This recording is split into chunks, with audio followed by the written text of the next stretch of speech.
Welcome back to God's story and our sacred journey, Christmas, a sacred journey to salvation. In the previous episode, we saw the Holy Family escape Herod's wrath and begin their journey to safety. Today, we follow their life in Egypt, a time of refuge, growth, and quiet miracles. What lessons can we learn from their faith in the face of uncertainty? Let's walk with them. The desert stretched before them like an ocean of shifting gold, its rolling dunes endlessly undulating under the relentless sun. Each step Maria took sent soft sand cascading into Joseph's footprints ahead of her. He carried the bulk of their meager belongings on his sturdy shoulders, while Maria clung tightly to the bundle in her arms, a sleeping child wrapped in linen, his tiny breaths barely audible over the sigh of the desert wind. Maria's lips were parched and cracked from the dry air, and her veil did little to shield her from the harsh rays above. She squinted at Joseph's broad figure, his silhouette shimmering against the horizon like a mirage. "Joseph," she called out, her voice strained and hoarse, "will we ever find safety here? This land feels as vast and indifferent as the sea." Joseph turned, his face weathered but calm, etched with a quiet resolve. "We will," he said firmly, his voice steady like the grounding rock beneath their feet. "God will lead us, Maria. We are not alone in this journey." His words hung in the air, a fragile tether of faith amid the vast desolation.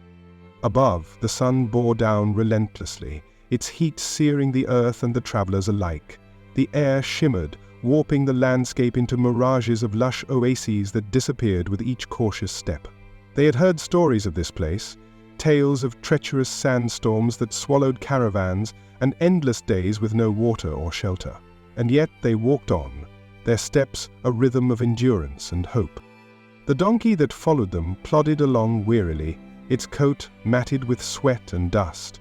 Its burden, a tattered sack of provisions, seemed as tired as the beast itself. Joseph paused to adjust the load, patting the animal's flank with a tenderness that belied his own exhaustion. Maria's thoughts drifted as they trudged forward. She thought of the life they had left behind, of Nazareth's simple comforts, a warm hearth, familiar faces. She tightened her grip on the child in her arms, feeling his warmth, his heartbeat, and reminded herself that this exile was not in vain. Every step was for him, for this fragile life that carried the weight of divine purpose. The desert was silent except for the crunch of their footsteps and the occasional groan of the donkey. In the distance a hawk circled, its shadow fleeting over the dunes. Maria glanced up and felt a chill despite the heat. The bird's gaze seemed to pierce through her, a silent witness to their struggle. They crested a dune, and before them lay a vast expanse of emptiness, the horizon blurred by waves of heat. Joseph paused, shielding his eyes with a calloused hand. "We'll find a place to rest soon," he said, though Maria could hear the uncertainty in his voice. As dusk began to fall, the desert transformed. The fiery sky softened into hues of purple and gold, and a cool breeze swept in, carrying with it the scent of distant water. Maria let out a breath she hadn't realized she was holding. "Joseph," she whispered, "look." In the fading light they spotted the faint outlines of a cluster of palm trees, their silhouettes swaying gently against the twilight. An oasis. Relief washed over them as they quickened their pace, their steps surer now, as if the promise of rest had lent strength to their weary bodies. As they approached, Maria glanced down at her son. His tiny hand peeked out from the folds of linen, reaching into the air as if grasping for something unseen. Maria smiled softly. "Even in the wilderness," she murmured, "he finds a way to bring us hope." The village came into view as the horizon softened under the weight of twilight. Small mud brick houses clustered together, their walls baked by years of relentless sun. Smoke curled lazily from chimneys, blending with the fading hues of the evening sky. To Maria it looked like a haven, though humble and unassuming. Joseph's stride quickened, his shoulders straightening, as if he could already feel the relief of shelter. Maria followed, her arms cradling the child, who now stirred, his small hand brushing against her chest. She murmured to him, her voice a soft balm against the weight of the journey. "Just a little farther," she whispered, though it wasn't clear if she spoke to him, to Joseph, or to herself. As they entered the village, the air shifted. The warm, earthy scent of fresh bread, mingled with the tang of wood smoke. Villagers moved about, their faces worn yet kind, etched with the lines of days spent working under the unyielding sun. A group of children darted past, their laughter trailing like a melody over the dusty ground. They paused, wide-eyed at the sight of strangers, before scurrying away, their whispers carried off by the breeze. Joseph stopped in the center of the square, scanning the faces around him. His hand rested instinctively on the donkey's bridle, a gesture of both reassurance and caution. He cleared his throat, his voice measured and respectful. "We're travelers," he began, the words thick with exhaustion and humility. "We come seeking shelter, just for the night." The villagers exchanged glances, their expressions a blend of curiosity and wariness. Finally, an older man stepped forward, his frame stooped yet sturdy. His eyes, dark and probing, lingered on the baby in Maria's arms before softening. "Come," he said simply, his voice gruff but not unkind. "There is room for you with my family."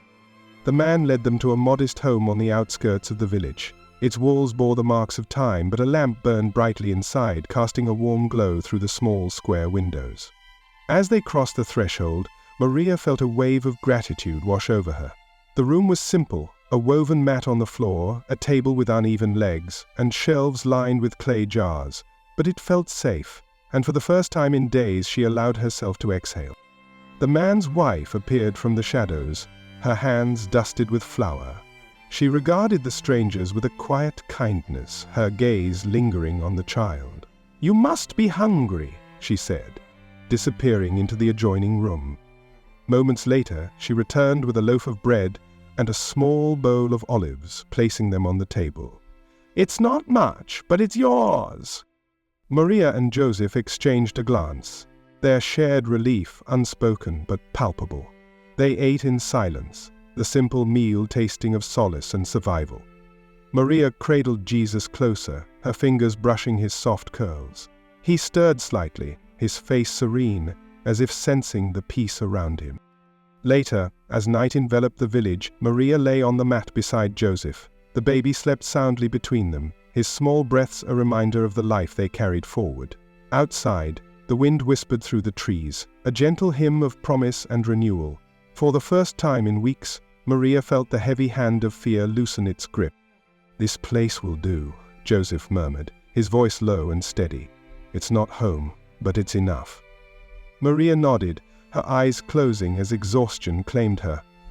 In the quiet of that small house, under the watchful eyes of strangers turned protectors, the Holy Family found a fragile yet sacred refuge. The early morning sun crept over the horizon, spilling its golden light onto the narrow streets of the village.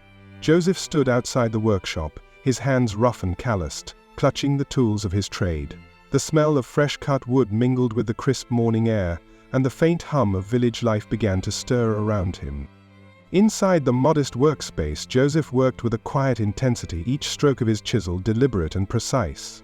The wood responded to his hands, yielding its form under the weight of his focus. Around him, shavings curled and fell like whispers, gathering in soft piles at his feet. The rhythm of his labor was almost meditative, a harmony of movement and purpose. His employer, a stout man with a weathered face and kind eyes, watched from the doorway. "You were like a man with something to prove," he remarked, his voice carrying a tone of approval. Joseph paused, wiping the sweat from his brow with the back of his hand. "Not to prove," he said softly, his gaze fixed on the unfinished piece before him. "To provide." The workshop grew warmer as the day advanced, the sun now high and relentless. Joseph's muscles ached, but he pressed on, driven by the image of Maria and the child resting in the small house at the edge of the village. Each plank he shaped, every joint he secured, felt like a step closer to ensuring their safety. He had left behind the familiar streets of Nazareth, trading certainty for exile. And this work, this exhausting, relentless work, was his anchor. The villagers passed by, their curious eyes peering into the workshop. A young boy lingered at the door, his face smudged with dirt, watching Joseph with wide-eyed fascination.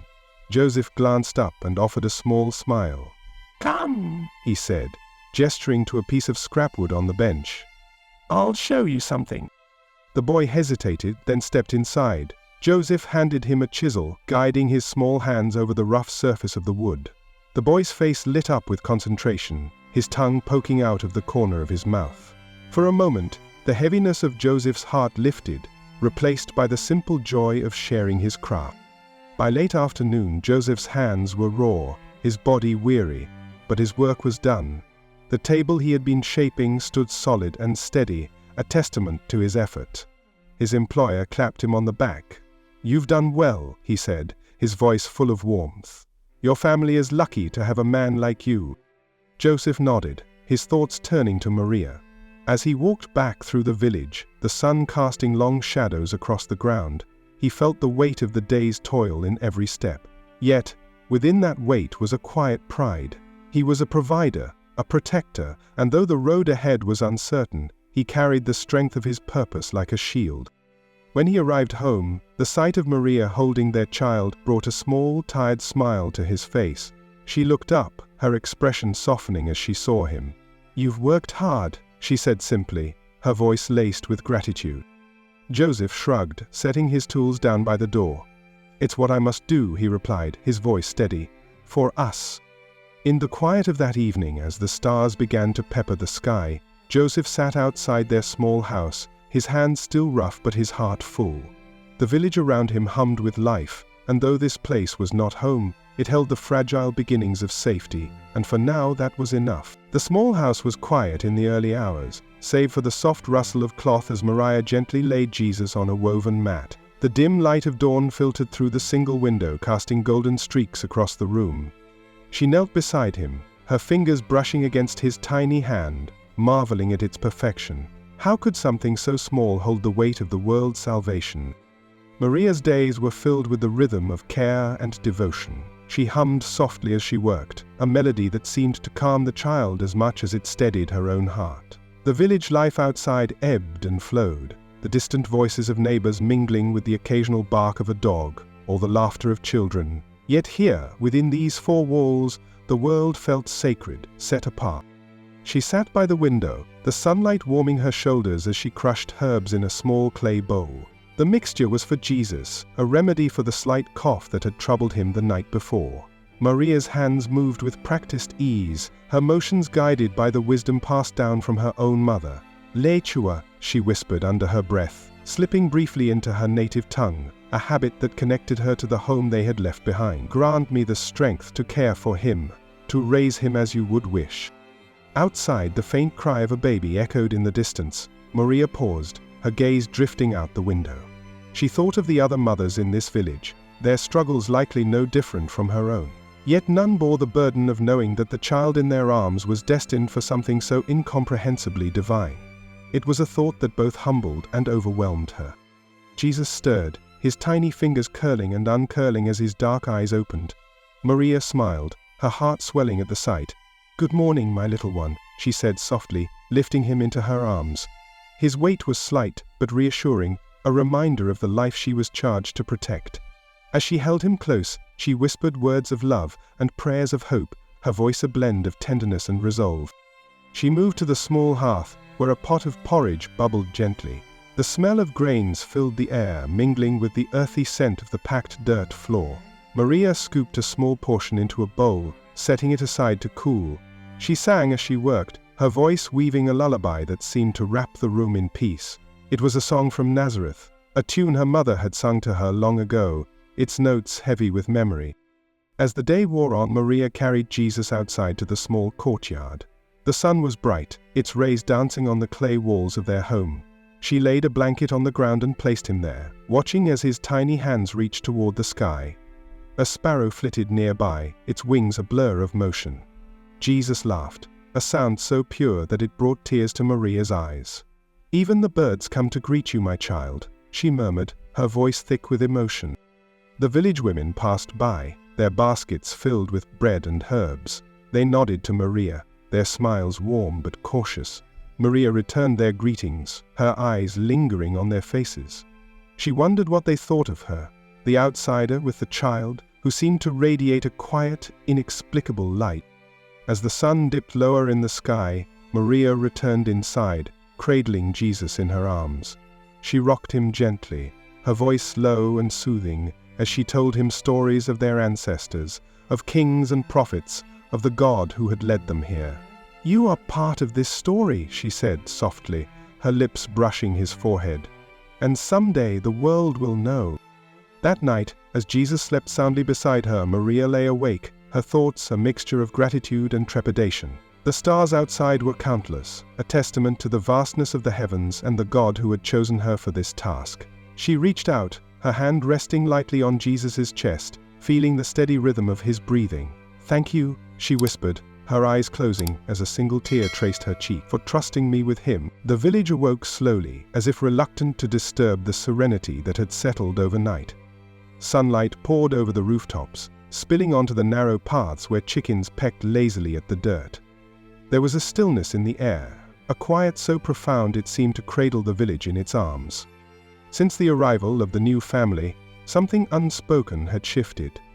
The villagers couldn't name it, but they felt it in the lightness of their steps and the ease of their laughter. It was as if the very ground beneath them had softened, welcoming a peace they had not known before. Maria sat outside their modest home, cradling Jesus in her arms. His dark eyes, wide and curious, reflected the light around him. A small group of children gathered a short distance away, their giggles mingling with the faint rustle of palm leaves. They watched him with fascination, whispering to each other, as if in the presence of something extraordinary. A woman from the village approached, her hands full with a basket of herbs. Her face was lined with years of worry, her movements hesitant. "Good morning," she said, her voice barely louder than the breeze. "Maria." Maria smiled warmly, gesturing for the woman to sit beside her. The woman hesitated, then lowered herself onto the step. Her eyes lingered on Jesus, who reached out a tiny hand toward her. She gasped softly as his fingers brushed hers, a warmth spreading through her chest that she couldn't explain. "Since you've come," she began, her voice trembling slightly, "it feels as though a heavy stone has been lifted.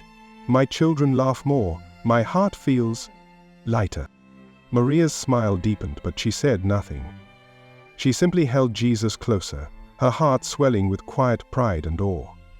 She had seen it too, the way the villagers' faces softened, their burdens seeming less heavy.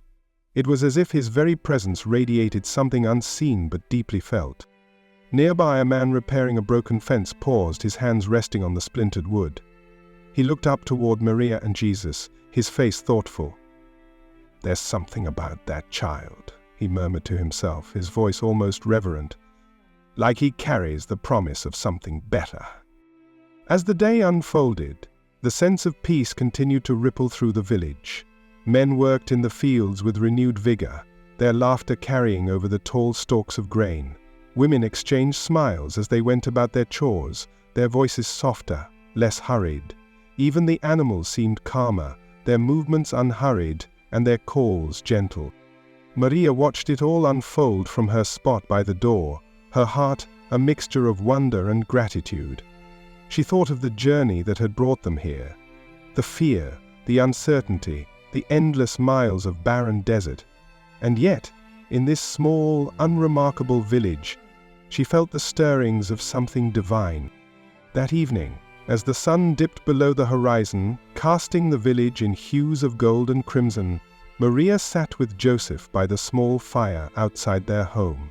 Jesus lay between them, his tiny chest rising and falling in peaceful sleep. Joseph spoke softly, his voice steady but touched with awe.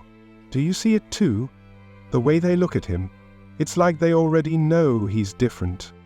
Maria nodded, her eyes fixed on the flames. "They feel it," she said simply. "He brings peace, without words, without effort. It's who he is." The fire crackled softly, its glow reflecting in their tired but hopeful faces. Around them the village seemed to breathe as one, its people united in a quiet, unspoken understanding. Though they didn't know the full story, they knew enough. Something sacred had come to dwell among them. The afternoon air hung heavy with anticipation as a murmur spread through the village. Word had traveled swiftly, too swiftly, Maria thought as she carried Jesus in her arms toward the small house where the sick child lay.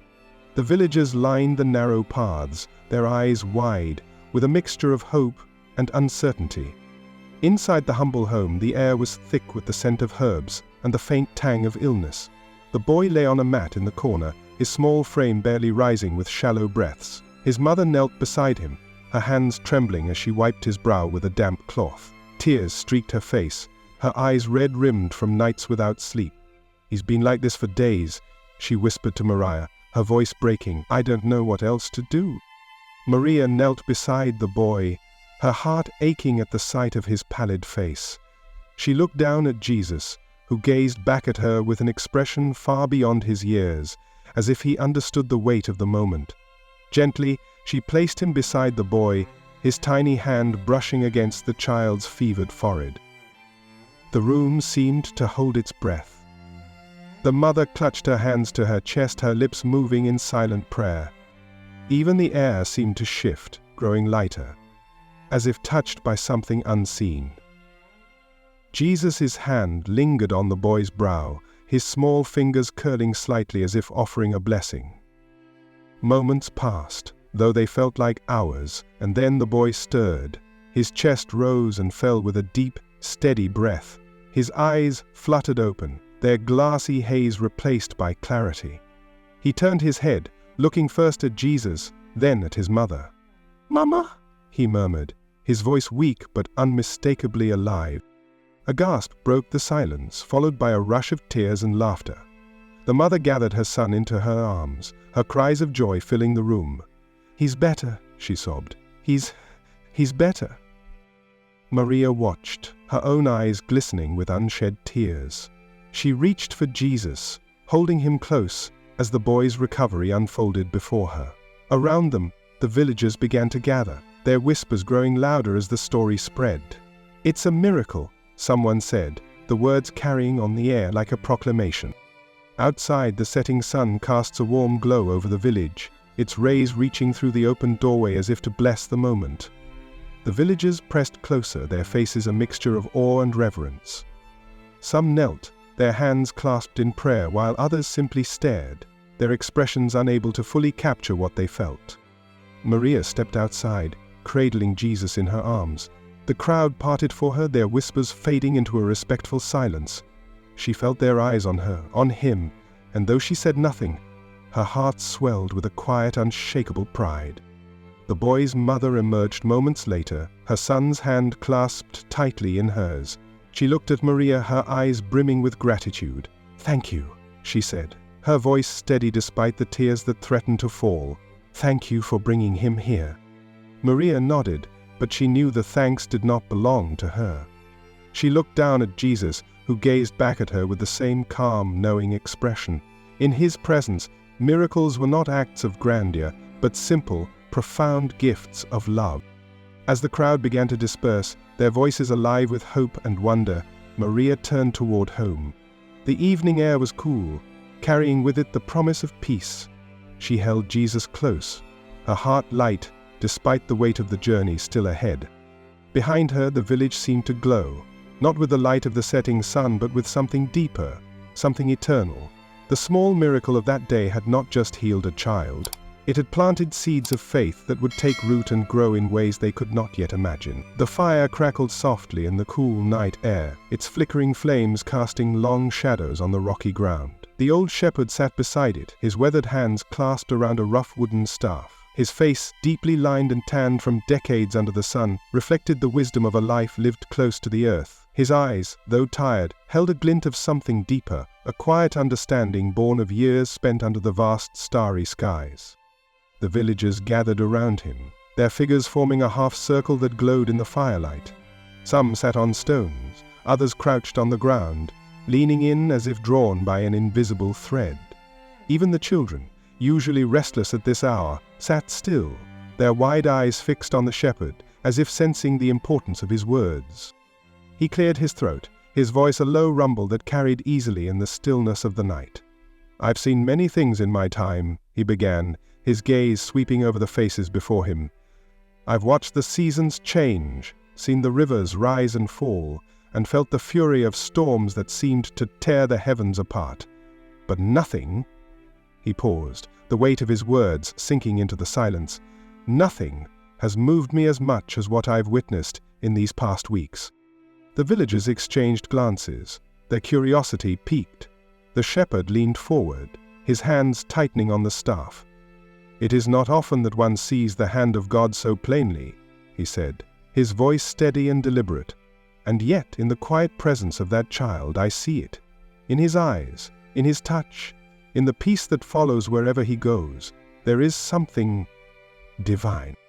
A murmur rippled through the crowd, but the shepherd raised a hand, silencing it gently. "You felt it too," he continued, his tone softening. "I've seen it in your faces, in the way you've begun to hope again. That child, he is not like others. He carries something within him, something that reaches beyond what we can see or understand." The flames danced, their light reflecting in the shepherd's eyes. He looked up, his gaze fixed on the stars that glittered like shards of silver against the deep black sky. "Do you see them?" he asked, his voice tinged with wonder. "Those stars have been there since the beginning of time, guiding travelers, marking the seasons. They are constant, unchanging, and yet even they seem to shine brighter these nights, as if to bear witness to what has come among us." A child, no older than 7, spoke up, his small voice breaking the reverent silence. "Is he really from God?" he asked, his eyes wide with innocence. The shepherd turned to him, a gentle smile creasing his face. "Yes," he said simply. "Though we may not understand it, he carries the promise of something greater, and we are blessed to have him here, even if only for a little while." The crowd fell silent again, the weight of the shepherd's words settling over them like a warm blanket. The fire crackled, sending sparks spiraling into the cool night air. The villagers began to rise, their movements slow and thoughtful as they drifted back to their homes. The shepherd remained by the fire, his gaze still fixed on the stars. He murmured softly, as if speaking to the heavens themselves. "In our exile, you did not forget us. In this quiet village, you planted hope." His voice trailed off, carried away by the gentle breeze. As the flames died down, the village grew silent. The only sound, the faint rustle of the wind through the trees. And in that silence the shepherd sat alone, a solitary figure beneath the vast expanse of sky, his heart filled with a peace that only faith could bring. Thank you for being part of today's episode of Christmas, a sacred journey to salvation. If this chapter resonated with you, please share it and let us know your thoughts in the comments. In the next episode, the story moves back to Israel as the Holy Family returns home, fulfilling another prophecy. Subscribe to God's Story and stay with us on this sacred journey. See you next time.